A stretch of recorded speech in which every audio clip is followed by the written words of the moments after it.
The following program is sponsored by Jewish Federation of Palm Beach County and the generous gifts of these contributors.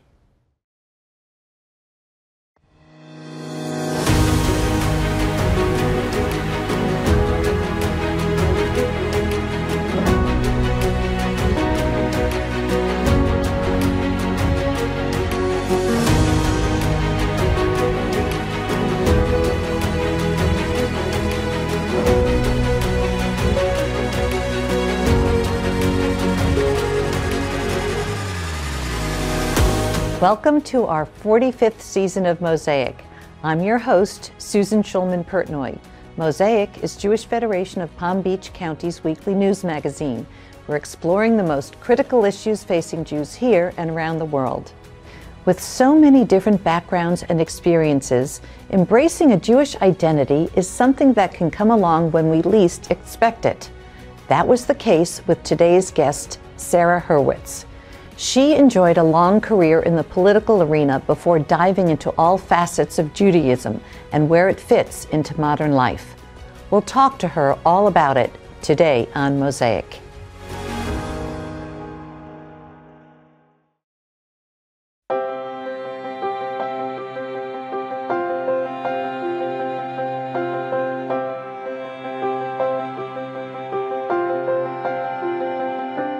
We're so proud to celebrate our community visionaries, donors who contribute $1 million or more, serving as an inspiration for all of Jewish Palm Beach.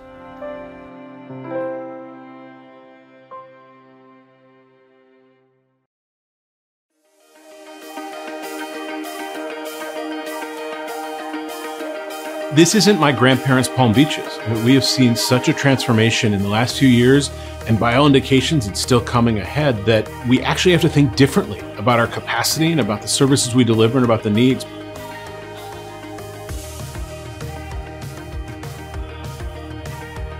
There's going to be a transition over the coming years, and the work that's happening now in Campaign for the Future shows an investment in helping us guarantee that no matter what happens, the Jewish community is going to thrive and grow.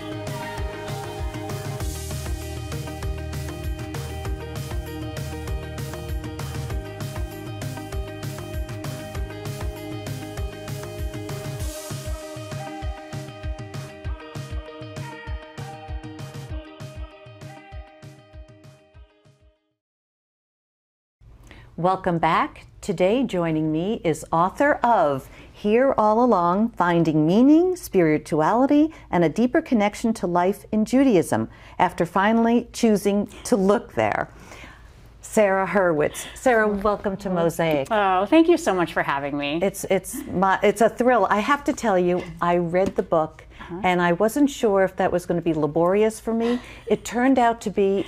I couldn't put the pages down. I would go on walks. I actually listened to you speaking because you did the book on tape. That's right. And I was so moved. I just really looked forward to each chapter. I never say this, so thank you so much.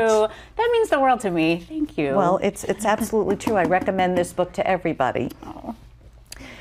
But I'm curious, you had such an illustrious career. You started off in the law firm in Washington, D.C., and then you moved to politics, where you became a speechwriter for senators, President Obama, and then you wound up as senior speechwriter lead speechwriter for Michelle Obama for 8 years.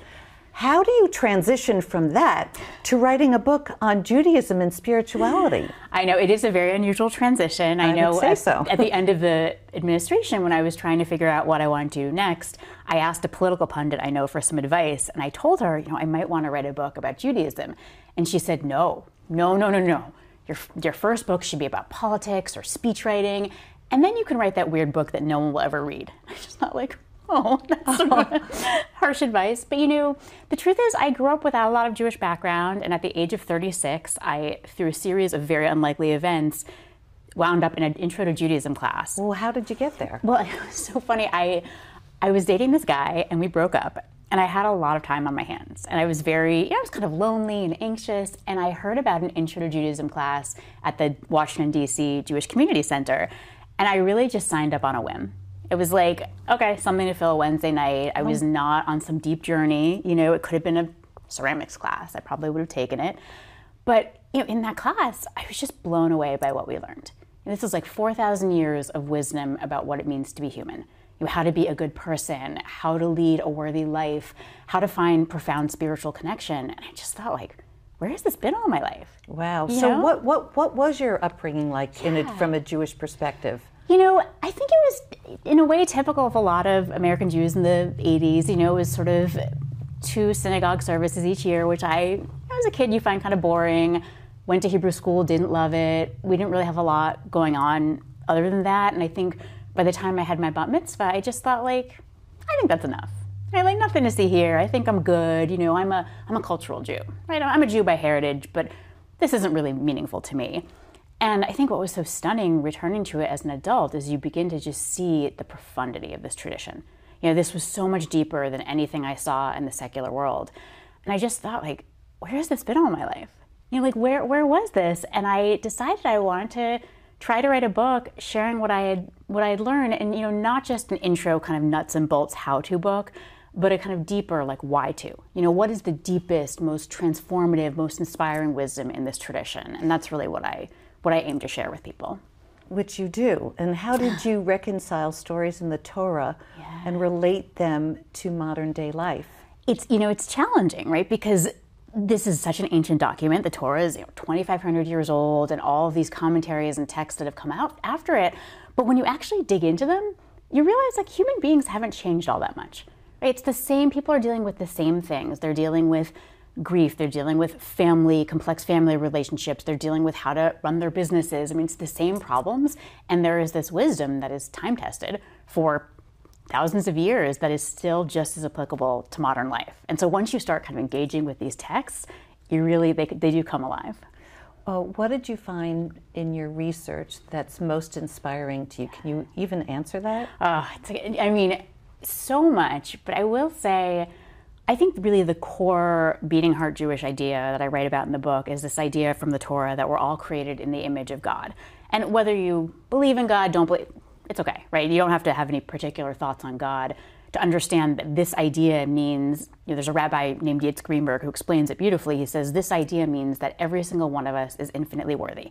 Can't put a price on a human life. It means that we're all equal to each other. No one is more or less valuable than anyone else. And it means that each of us is fundamentally unique. There is no one else like us. And on the one hand, you can say, like, of course, right? That's the basis of all of our laws. Back in ancient times, this idea was quite radical because back then, people would actually be punished differently depending on whom they hurt in a crime, right? If you hurt someone who was lower status, you might get a lesser punishment, that's just awful. We wouldn't even think about that, right? But on the other hand, I think most of us don't really believe this. I think we do tend to value people differently based on their accomplishments, their beauty, their wealth, well, their we've fame. Been trained that way. We have, right? So it's a totally, you're right, that is the culture. And this idea is very countercultural. So I just think, when I think about that idea, I find it really quite moving and kind of a challenge. Talk about your experience with recognizing the beauty of Shabbat. I think when I was working in the White House, it was such a 24/7 kind of thing, right? You're just always thinking about work. You're always checking your phone. Your mind is constantly spinning. And at the very end of the administration, in my last year in the White House, I experimented with having a pretty serious Shabbat practice where I would actually stop checking email for 25 hours, which You went from 0 to 100? And my colleagues were so lovely about it. I had to tell everyone, if you need me, you can call me. Never did, right? Which, again, that's sort of a lesson too. It's like, you think you're so important and so needed every moment. Turned out it wasn't.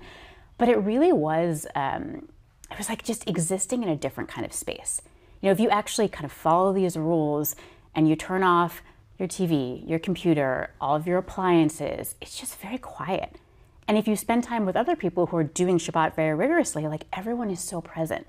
They're just there. No one's distracted. No one's running off to take the kids to soccer or to do X or nothing to do. It's Shabbat.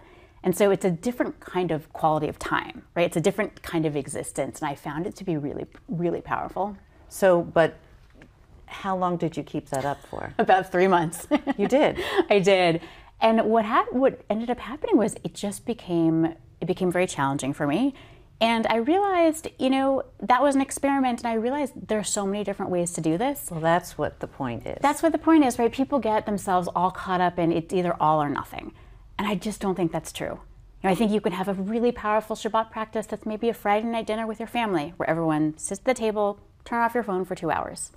Beautiful. Or maybe it's Saturday morning, or maybe so many different ways to do it. So, I've modified. I feel that that's the message of your book. Yeah. There's so many opportunities to practice Judaism in so many different ways, and you're not constrained to rules and regulations. It's your interpretation. Yeah, and I think, so often people, because they think it's all or nothing, they say, well, I'm not going to do all. That doesn't feel right to me, so I guess I'll just do nothing, right? And that's not it. I think what people, once you enter into it and you start trying things, you realize, like, oh, I love this. I'm going to do more of this. I'm going to do more. And I do think probably the more you do, the more richness you'll find, the deeper. But like, there's just so many different ways and so many different pieces of it to connect to. So I think people are so hard on themselves, like, I'm not good enough, it's not the full thing. No, come in and try things, right? See what is here for you. On that note, we have to take a quick break. Okay. We'll be right back after this brief message. When we return, we'll get into the issues facing Jewish students on college campuses around the country. Stay with us.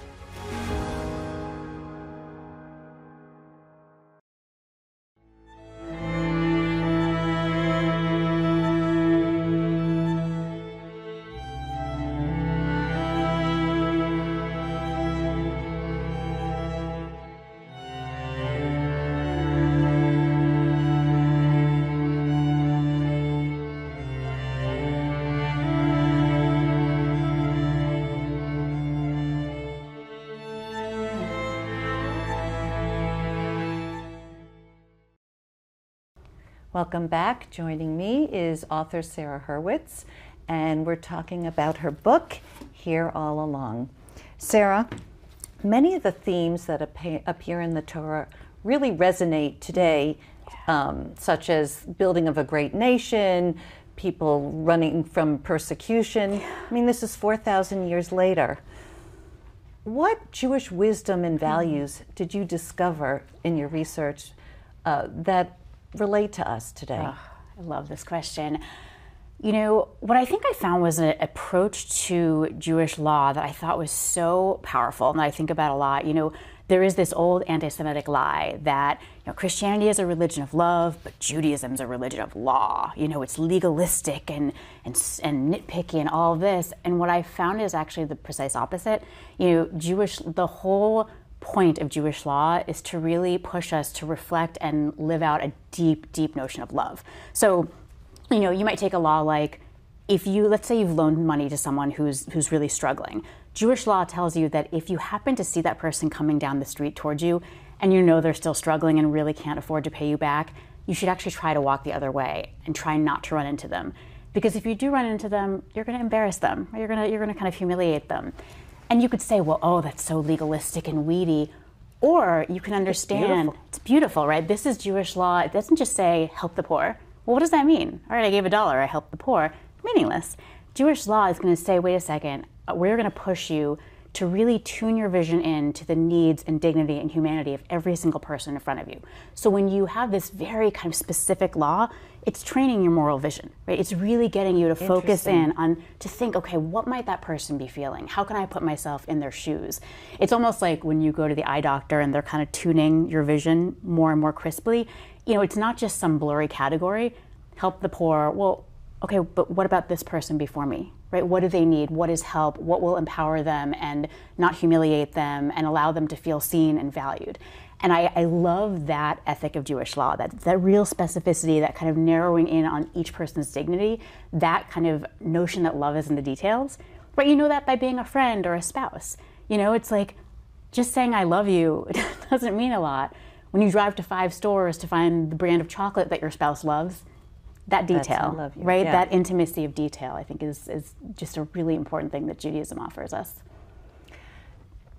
Today, since October 7th, our Federation has seen an influx of people wanting to connect with our Jewish community. Yeah. Have you experienced that with people? I really have. I'm beginning to see this where I think people who, before October 7th, kind of, in a way, they took their Judaism for granted. They didn't think much about it. It was sort of easy to just go about your business, pass an American life, to feel very kind of assimilated and integrated. And I think post-October 7th, we've seen that actually maybe we're not quite as accepted as we thought we were. And I think people are beginning to realize, like, oh, I'm a Jew, right? We're Jews, and this means something. And I think I should figure out what this means. And I think it's so beautiful to see people coming in. Tremendous opportunities for people. I agree. Yes. I agree. I think that yearning is there to say, okay, I'm part of something that's much bigger than I am. Let me explore, right? And I think, I see federations across the country and here in Palm Beach really taking this moment to say, okay, what can we offer people? How can we welcome them in? I think it is such important work. Oh, I agree. You're now on a speaking tour throughout college campuses. Yes. You're speaking at Hillel's, correct? I am. What are you finding with the young people, the next generation, I should say? Well, I'm tending to go to campuses where there's been some real issues with anti-Semitism. That's been a lot of the schools I've gone to, although it is a mix. It's been really sobering. I went to college in the 90s, and the idea of anti-Semitism, inconceivable to me that would happen. And now I'm hearing this from students, all of these incidents. And I think what's confusing is that, we think of anti-Semitism as somebody, punches a Jew, hurts a Jew, right? It's sort of this, like, Jews are bad, we must harm them. But there is a kind of anti-Semitism, which the author Dara Horn refers to as Hanukkah anti-Semitism, where the idea is, it's like, oh no, we're not gonna hurt you as a Jew. We just ask you to be Jewish the way that we demand it.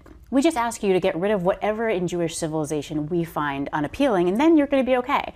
So when you think back to the 50s and 60s in America, it was, oh, you know what, change your name, get a nose job, don't be so Jewy, please just be a little bit more, a little more waspy, right? Try not to be so Jewish. And today the demand is, disavow your ancestral homeland, right? You can't be a Zionist. If you want to celebrate your holidays, okay, that's fine, but to have a connection to your ancestral homeland, no, that's not acceptable. And if you insist on engaging with that part of your Jewish identity, we will shun and shame and ostracize you. And I think it's very confusing, because there's sort of an offer of, if you do this, then you'll be okay. And so I think sometimes people struggle to recognize that as anti-Semitism, but it is. Oh, it definitely is. It very much is. But I think a lot of people are so soaked in it, they don't even really realize it. But I will say, just meeting with these college students, they're extraordinary. I just see their resilience. You do? I do. I see their resilience, their devotion to being Jewish. So many of them are wearing Jewish stars. I just thought, my gosh, that is so brave on a college campus. Some of these college campuses, very brave. It's brave. And, I think what I'm beginning to see with these students is when they're constantly told by their classmates, well, your feelings don't matter, we don't care what you have to say, it's terrible. And they become very careful about what they say. They really think very, very carefully. So when you speak with them, they'll say, well, here's my argument, but I see these 3 counter arguments, and here's how I would speak back to each one, and then I recognize this fact. And so they do have tools. They are getting an education, which is, what a terrible way to get an education. But by being so dismissed and kind of abused, they've really had to think very deeply. And they're very, and because they're constantly told, well, your story doesn't matter, they spend a lot of time listening to other people's stories. So they're actually getting an education. The irony is that Jewish students are the ones on campus today getting an education. And it's heartbreaking. I wish it were different, but I've been so impressed by the thoughtfulness and the integrity, and just, they give me a lot of hope. Have you been giving them advice? I have. Can you share with us? Yeah, of course. I've been telling them, it's important to pick your battles. I think if you are trying to convince someone who is an absolute ideologue, you're not going to win, right? It's better to find the people who are ignorant. There are plenty of college students, they don't know what Hamas is. No. And so it's like, find that student and educate them. But the ideologues, not the best use of your time. How do you think we can help future generations be committed and proud Jews? Love this question. I think so much of it relies on us as adults kind of becoming adult Jews. And I say this very personally, that 10 years ago, I wasn't an adult Jew, right? I kind of had this what the Rabbi Larry Hoffman calls pediatric Judaism. I went to Hebrew school, learned a kid's kind of Judaism, and then that was it. And I wasn't an adult Jew. And if I had kids, I would have had no idea how to raise them Jewish, right? I just didn't know much. And so I think we often think, well, I'll just outsource this to the Hebrew school and they'll make my kid Jewish in 2 hours a week. And that's a really tall order, right? That's probably not going to happen. So it's really up to us, to kind of, as adults, figure out, well, what does this tradition mean to me as an adult? What are the deeper meanings of Shabbat? What are Jewish values and ethics? We hear people say, well, it's social justice, tikkun olam. Every tradition believes those things. But what do we believe? We have a very specific kind of ethic. So it's about, this is actually why I wrote my book, because I wanted to give adults who don't have a million hours a week. People are busy. They have jobs. They're raising families. I want to give them something that was sort of quick and accessible that could say, okay, here's adult Judaism that could work for you. Here's how to explore it. You actually did. We're very good at that. Thank you. We have to take our last break. We'll be right back after this brief message. Coming up, we'll discuss the future of Jewish life and culture in our community. We'll be right back.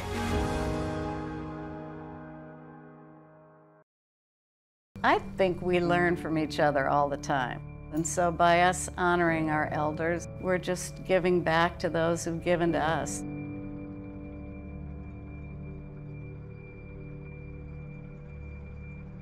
Our seniors have contributed their lifetime to the Federation. It's the young people now giving back to the seniors. I have been fortunate enough that they hired Catherine. If you have trouble getting food, she'll help provide food for you. That's a wonderful thing to have.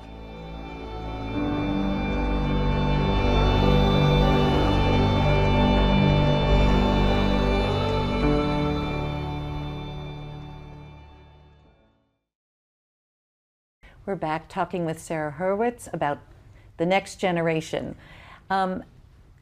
Questioning norms is really de rigueur in young people. Yes. But how do we encourage younger people to increase their faith and be a part of Judaism? Yeah, it's such a great question. I think with really little kids, you can't teach them the deep, profound wisdom of Judaism. You can make it fun, you can make it joyful, you can involve them in Shabbat and holiday celebrations and all the concrete, wonderful, joyful stuff that is Jewishness. I think for teenagers and older kids, I think showing them the ethical wisdom that Judaism has for the actual day-to-day conflicts that they're dealing with in their lives. What does Judaism say about what it means to be a good friend? Right? What does Judaism say about loneliness, about sadness, about what it means to be a good family member, about what does it mean to be a good student, a good professional? Jewish tradition has all kinds of wisdom, and I think for me it was so important to realize this, that it wasn't just 2 dull services and a lifeless Seder and a Hanukkah party, right? I think for so many American Jews, that's all they see of this tradition, right? That's all they see, and it's there are historical reasons for that, but it's such a loss, because I think the most amazing thing that Judaism offers today is our tradition. And the fact is, modern secular life just says, you do you, as long as you don't hurt other people too much. Right? It's like, do what you want as long as you don't destroy someone's property or physically assault them or infringe on their rights. It's a pretty low bar. Yes. What about generosity and self-sacrifice and kindness and honesty? That's what Jewish law offers. And I think there's a lot to be said for, I think a lot of people are yearning for those, they almost feel like old-fashioned values, but they're not. These are really important values that we need right now. And that were handed down so long ago, and they've been there all along, and we just don't look for them. Exactly. It's just our traditional institutions are just missing something. And it's tough because I think modern life is has such a strong assimilationist bent, right? And it's like, well, okay, but Saturday morning is for soccer practice, and kids are trying to get into college, and there's so many economic pressures that I think Judaism kind of falls to the bottom of the pile, and that's a loss. What have you found about Jewish life that gives you comfort in these horrible times right now? There's so much. I think we have mistakenly in America, and basically everywhere Jews have gone in modern times, when we've been allowed to assimilate into countries, we often explain Jewishness in terms that the majorities around us can understand. So we'll say, oh, we're an ethnicity, or oh, we're a religion, oh, we're a race. We're none of those things. Jews predate all of those Western categories. What are we? We're a peoplehood. You could call us a tribe, but I think the word family is really what most applies to us, and that gives me a lot of comfort. this sense of Jews as family. I was soon after October 7th, I was wearing my Magen David, my Jewish star, and I walked on a plane. I was boarding a flight, and I was walking down the aisle, and I caught sight of this guy sitting on the aisle, and he had a chai, the necklace on, and I caught sight of it just as he caught sight of my star. And we just had this moment where we both said, "Oh, hi." Just this moment of like, and the line kind of pushed me ahead, but I just kind of patted his shoulder, and we just had this moment of like, "Oh, there's my brother. There's my brother." And we are such a tiny people, 16 million, 16 million with an M. It's the size of a city in China. And, I think it is very important that we understand that. How do you spread that word? Everywhere I go, I try to tell people how many Jews there are in the world because so many people don't know. No, they think we're the same. I have a dear friend who's so educated, and when I told her that, she said, "No, I thought there were the same number of Jews, Christians, and Muslims in the world." I was like, "Sweetie, there are 2.4 billion Christians and 1.8 billion Muslims and 16 million with an M Jews." Yeah, we're a tiny people. What gives you hope about the future for the Jewish people? I think that there's a few things. Number one is our history. If you look around, and many people have commented on the fact that you don't encounter Ammonites or Hittites or Edomites or any of these, ancient peoples roaming the streets of LA or DC or New York or Palm Beach, but you do find Jews, right? And we're still here. All of these peoples, they've been lost to the winds of time, and we're still here. There is something about our tradition that it still has something to say in this world. And I think our endurance through so much, over so many centuries, that gives me a lot of hope. And I also just think seeing these college students, seeing their spirit, their endurance, just seeing the way that they've become deeper Jews, that they're embodying the best of Jewish tradition, which is to question, to challenge, to make an argument, right? They're not just sort of throwing tantrums and expressing feelings. They're being thoughtful. And I think it's so great to watch. I'm so pleased that you said that because it's so, we hear such disheartening things about what's going on in college campuses, and to hear that you find resilience is remarkable to me. It is, and Hillel, I gotta tell you, these Hillels, they are just supporting these students. They are giving them a safe haven. They're educating them. They're giving them Shabbat. For them to have these adults who are passionate, devoted Jews, really living these models of Jewish life for them and getting them to go on their own Jewish journeys, thank goodness for Hillel. I always say, everywhere I go, I say, if it weren't for Hillel, the kids would probably all drop out. So it's really pretty amazing what they're doing. Wow. Yeah. Well, it's been a pleasure having you join us today. Thank you. Such a pleasure to be here. And keep doing what you're doing. Oh, thank you. You too. Thank you.